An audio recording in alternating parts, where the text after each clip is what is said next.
Hello! Did you know that you can now import predesigned mold components in InspireCast?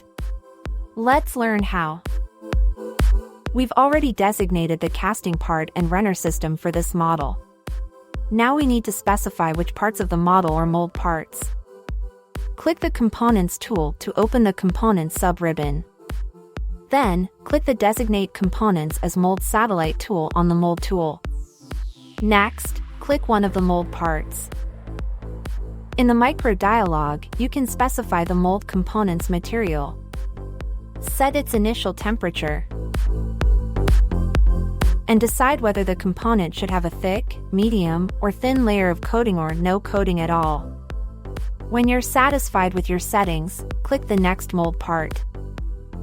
Note that the micro dialog's inputs have reverted to their default settings. You'll want to ensure that each mold part is customized to the correct settings. Repeat the same steps for each mold component in your model. When you're finished with your mold, you can continue setting up your model for analysis. Thanks for watching.